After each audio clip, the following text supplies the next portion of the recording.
Hey guys, this is me Rabi here. This is Miyazu here. You guys are back with another reaction video. तो guys अगर आप लोग हमारे channel पर new आए हो तो हमारे चैनल को जल्दी से सब्सक्राइब करके राजू राबी गेम को ज्वाइन करो। और उससे पहले हम आप लोग को ये बता दें कि 2024 स्टार्ट हो चुका है, तो हमारी तरफ से जितने भी हमारे ऑडियंस और लोग देख रहे हैं हैप्पी न्यू ईयर 2024। तो जनाब अब हम चलते हैं अपनी वीडियो की तरफ। तो गाइस आज हम इस वीडियो पे रिएक्शन देने वाले हैं, वो इंडिया की डेवलपमेंट पे, इंडिया के इंफ्रास्ट्रक्चर पे है, वो भी रोड इंफ्रास्ट्रक्चर के ऊपर है। और इसका टाइटल है India's mega $240 billion high speed national highways corridor plan. तो देखते हैं और एंजॉय करते हैं कि अभी कौन सा $240 बिलियन का, बहुत ज्यादा बिलियन डॉलर है कि एक कॉरिडोर प्लान में आ जा रहा है हाईवेज का। तो देखते हैं और एंजॉय करते हैं। पिछले कुछ सालों से भारत सरकार देश की ग्रोथ रेट को बढ़ाने के लिए बहुत मेहनत कर रही है, बहुत सारी स्कीम्स लॉन्च कर रही है, बहुत सारी पॉलिसी बना रही है, रिफॉर्म ला रही है, जिससे देश की ग्रोथ रेट बढ़ भी रही है।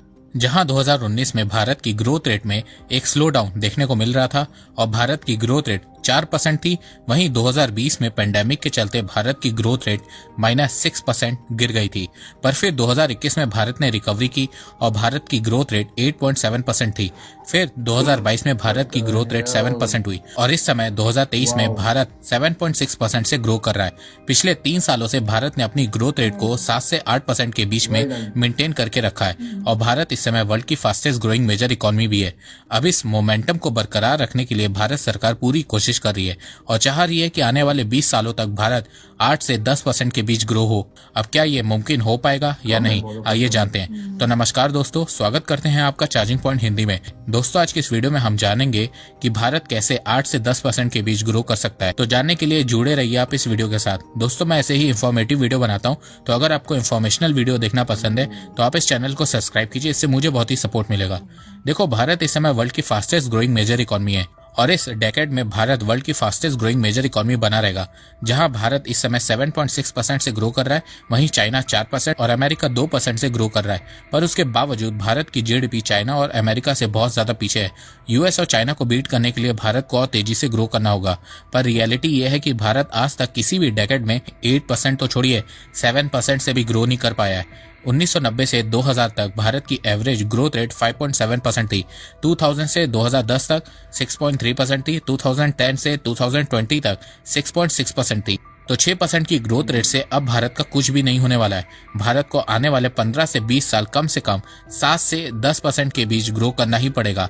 अगर भारत 6% से ग्रो करता रहता है तो वो $5 ट्रिलियन की इकोनॉमी 2029 में बनेगा और $10 ट्रिलियन की इकोनॉमी 2040 में बनेगा। वहीं अगर भारत 7 से 8% के बीच ग्रो करता है तो 2027 में $5 ट्रिलियन और 2033 में $10 ट्रिलियन की इकोनॉमी बनेगा और 2047 तक $30 ट्रिलियन की इकोनॉमी होगा। पर अगर भारत 9 से 10% के बीच ग्रो करता है तो 2026 तक भारत $5 ट्रिलियन की इकोनॉमी बन जाएगा और 2031 तक $10 ट्रिलियन की इकोनॉमी होगा और 2047 तक $40 ट्रिलियन की इकोनॉमी बन जाएगा। अब आप लोग जानना चाहेंगे कि भारत अपनी ग्रोथ रेट को बढ़ाएगा कैसे। तो देखो भारत को 8 से 10% ग्रोथ रेट हासिल करने के लिए चाइना से ही सीखना होगा।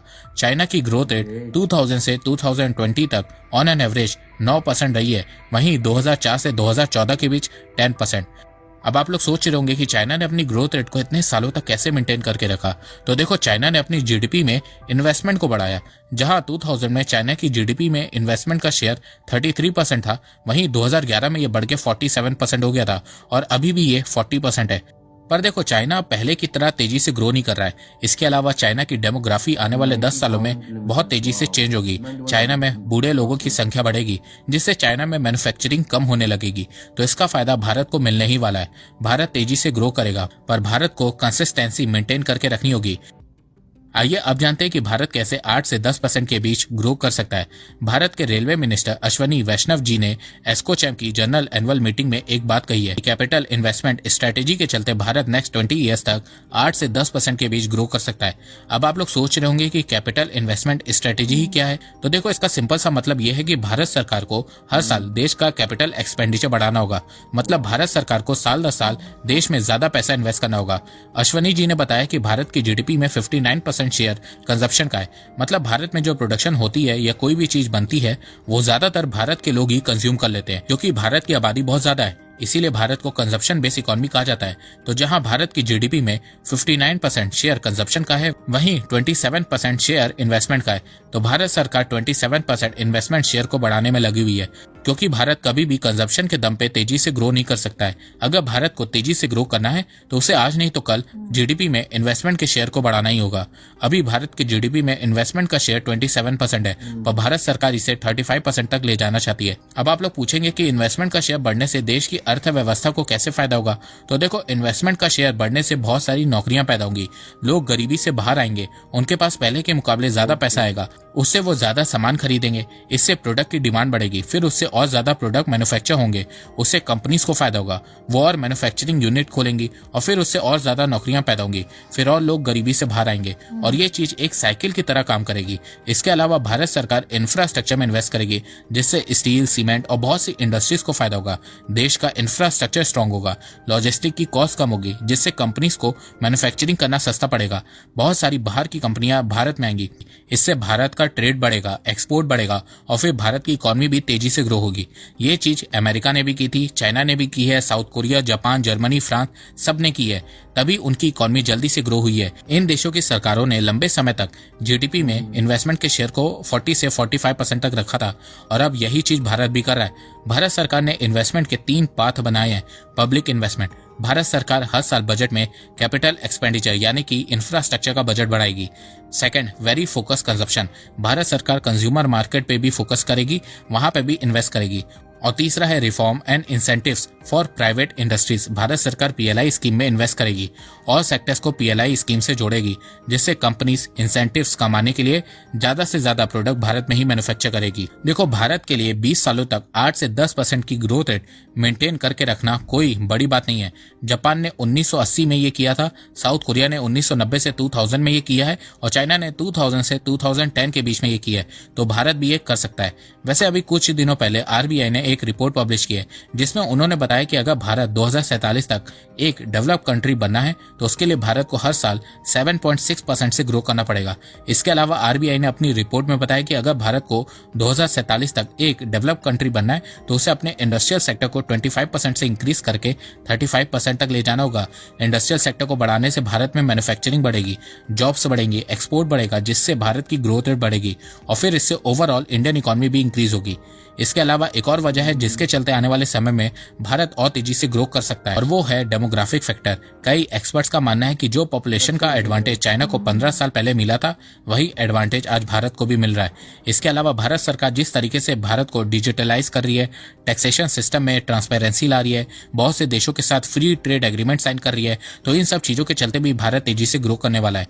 ग्लोबल इन्वेस्टर्स को भारत से बहुत ज्यादा उम्मीदें हैं। ग्लोबल इन्वेस्टर्स को भारत में एक इमर्जिंग मैन्युफैक्चरिंग हब दिख रहा है।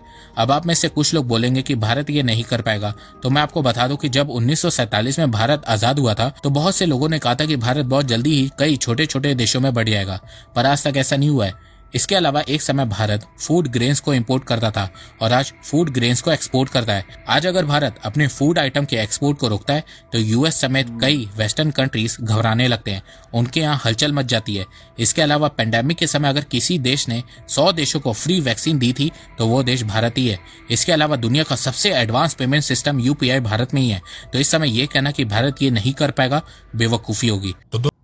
सो गाइज, ये था इंडिया का इंफ्रास्ट्रक्चर प्लान। फ्यूचर का जो रोड इंफ्रास्ट्रक्चर बनाया जा रहा है इंडिया के अंदर, $240 बिलियन का बजट रखा गया है और इसको सिर्फ रोड्स के ऊपर जो एक कॉरिडोर बनाया जा रहा है रोड के लिए, तो वो national high speed national corridor जो बनाया जा रहा है उसके लिए ये पैसे मुख्तस किए गए हैं। तो ये एक बहुत बड़ा इनिशिएटिव है और ये बहुत अच्छी चीज़ है, बिकॉज एक एक्सप्रेस वेज होती है वो तो लोगों के ट्रैवल के लिए होती है, जो एक होता है इसमें तो आपका गुड्स ट्रैवल करने होते हैं, तो इससे ये होगा कि आपकी मैन्युफैक्चरिंग कॉस्ट जो लोगों को पड़ती है, जो सॉरी बाइंग कॉस्ट होती है, वो लोगों की बहुत कम होगी इससे, क्योंकि लोग जब ये आपका सामान जब सारा ट्रैवल थ्रू रोड करेगा और विद इन टाइम करेगा, जल्दी करेगा। पहले अभी वो कह रहे हैं 47 की अभी है स्पीड लिमिट है, लेकिन वो 90 पे फिर 100 पे लेके जाना चाहते हैं। जो न्यू बनेंगे वो 100 पे, जो पुरानी है उनको क्या बढ़ाया जाएगा लेन्स को, उनकी 80 कर देंगे। तो इस तरह इनका प्लान है कि एक बहुत अच्छा इनिशिएटिव और बहुत ज्यादा पैसा लगाया जा रहा है, और अगर इंडिया को दुनिया में चाइना से और यूएस से कम्पीट करना है तो उनको अपना इंफ्रास्ट्रक्चर बेहतरीन करना पड़ेगा। और ये भी कह रहे थे कि ये इंडस्ट्रियल एरिया जहाँ पर है उन्हीं जगहों पर बनेगा, मतलब कि सिटी में नहीं बनेंगे। हाँ, ये अच्छी बात था कि कंजेशन ना हो, ट्रैफिक का इशू ना हो, तो ये शहर से दूर बनाए जाएंगे। बेसिकली बनाने का इनिशिएटिव है ही गुड्स के लिए, ताकि गुड्स जो है वो फास्टर ट्रैवल होंगे एक जगह से दूसरी जगह, और जो प्रोसेस है बिजनेस का वो फास्ट हो जाए। तो इनका जो मेन काम है ना, उसका यही टारगेट एरिया यही है कि इंडस्ट्रीज को फायदा पहुंचे और बिजनेसेस जो है उनको फायदा पहुंचे। तो ये सिटी के अंदर तो आएगा ही नहीं, ऑब्वियसली बात है, सिर्फ इंडस्ट्रियल एरिया के इर्द गिर्द ही इसको बनाया जाएगा। और मुझे तो बड़ा अच्छा लगा देखिए कि इन लोगों को अपने बिजनेसेस को अपलिफ्ट करने के लिए छोटी छोटी चीज़ों के ऊपर बहुत ध्यान दिया जा रहा है, ताकि वो स्मूथली, फास्टली, सिक्योरली, जल्दी से जल्दी हो, ताकि उससे आपको जितना मैक्सिमम फायदा पहुंचेगा ना उतना हो सके। तो मुझे बड़ा अच्छा इनिशिएटिव लगा ये जो $240 बिलियन का जो प्रोजेक्ट ये बनाने जा रहे हैं ना।